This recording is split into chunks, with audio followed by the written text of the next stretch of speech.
আসসালামু আলাইকুম ভিউয়ার্স, কেমন আছেন সবাই? ইরান মধ্যপ্রাচ্যের অন্যতম শক্তিশালী দেশ।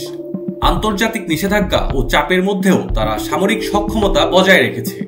বিশ্বের কোনো পরাশক্তিকেই পরোয়া করে না ইরান, কারণ তাদের রয়েছে একটি বিশেষ বাহিনী যারা ইরানের স্বার্থে যে কোনো কাজ করতে সক্ষম।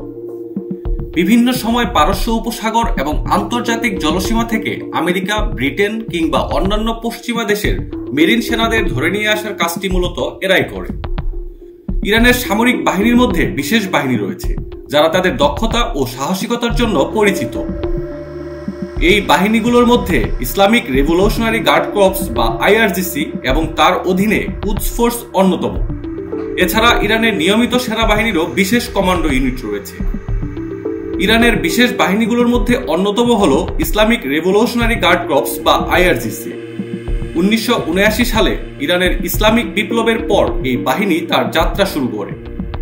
আইআরজিসির মূল কাজ হল ইরানের ইসলামী শাসন ব্যবস্থাকে রক্ষা করা এবং মধ্যপ্রাচ্যে ইরানের স্বার্থ রক্ষা করা। সবচেয়ে অভিজাত বাহিনী হিসেবে পরিচিত এই বাহিনীর রয়েছে উন্নত ক্ষেপণাস্ত্র, ড্রোন প্রযুক্তি, সাইবার যুদ্ধের সক্ষমতা। আইআরজিসির অধীনে দেশের বাইরে কাজ করার জন্য তৈরি হয়েছিল ইরানের বিখ্যাত বাহিনী কুদস ফোর্স।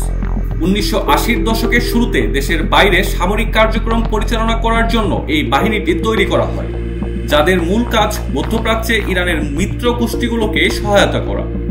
এই বাহিনীটি গোপন অভিযান, প্রশিক্ষণ, গোয়েন্দা কার্যক্রম, বিশেষ অপারেশন পরিচালনার জন্য বিখ্যাত। কুদস ফোর্সের বর্তমান commander brigadier general Ismail Qaani. সুলাইমানির মৃত্যুর পর তিনি এই দায়িত্ব গ্রহণ করেন। তাছাড়া ইরানের নৌবাহিনীর রয়েছে বিশেষ কমান্ডো ইউনিট, যাদের নাম সেপাহ নেভি স্পেশাল ফোর্স, যাদের মূল দায়িত্ব সামুদ্রিক অপারেশন পরিচালনা এবং পারস্য উপসাগরের শত্রুপক্ষের নৌ চলাচল নিয়ন্ত্রণ করা। এই বাহিনীর রয়েছে দ্রুতগতির স্পিডবোট, নৌ কমান্ডো অপারেশন পরিচালনার সক্ষমতা এবং ডুবো অভিযান পরিচালনার অভিজ্ঞতা। ইরানের সামরিক বাহিনীর একটি পরিচিত নাম সাবেরিন স্পেশাল ফোর্স, যারা পাহাড়ি এলাকা ও মরুভূমিতে বিশেষ অভিযান পরিচালনায় অত্যন্ত দক্ষ। এদের কাছে রয়েছে আধুনিক স্নাইপার রাইফেল, বোমা নিষ্ক্রিয়করণ প্রযুক্তি। ইরানের বিশেষ বাহিনীর সদস্যরা প্রচলিত অস্ত্রের পাশাপাশি ইরানের অত্যাধুনিক সমস্ত অস্ত্রই ব্যবহার করে, যেমন তারা ক্ষেপণাস্ত্র, ড্রোন, অত্যাধুনিক রাইফেল, ট্যাঙ্ক ও ইনফ্যান্ট্রি ফাইটিং ভেহিকেলের মতো হালকা ও ভারী অস্ত্র ব্যবহারে অভ্যস্ত।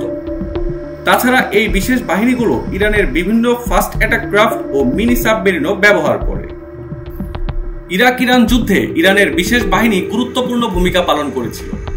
কুদস ফোর্স এবং আইআরজিসি ইরাকের বিরুদ্ধে গেরিলা যুদ্ধ পরিচালনা করেছিল। তাছাড়া ইরান সিরিয়ার আসাদ সরকারের পক্ষেও লড়াই করে। কুদস ফোর্স সিরিয়ায় বড় ধরনের সামরিক অপারেশনে ভূমিকা রাখে। 2020 সালে মার্কিন ড্রোন হামলায় কাসেম সুলাইমানি নিহত হলে ইরান ইরাকে অবস্থিত মার্কিন ঘাঁটিতে ক্ষেপণাস্ত্র হামলা চালায়। তারা ইরাকে অবস্থিত মার্কিন আইন আল আসাদ বিমান ঘাঁটি সম্পূর্ণ ধ্বংস করে দেয় মিসাইল হামলা করে। এই সমন্বিত আক্রমণটি পরিচালনা করে ইরানের আইআরজিসির কুদস ফোর্সের সদস্যরা। নিষেধাজ্ঞা এবং আন্তর্জাতিক চাপের মধ্যেও ইরান তার সামরিক সক্ষমতা বাড়িয়েছে এবং প্রতিপক্ষের মোকাবেলায় প্রস্তুত রয়েছে। আপনাদের যদি এই ভিডিও ভালো লেগে থাকে তাহলে আমাদের চ্যানেলটি সাবস্ক্রাইব করুন এবং ভিডিওটি শেয়ার করে দিন। আপনাদের সমর্থন আমাদের আরো ভালো কন্টেন্ট তৈরি করতে অনুপ্রাণিত করবে। ধন্যবাদ। আবার দেখা হবে পরবর্তী ভিডিওতে।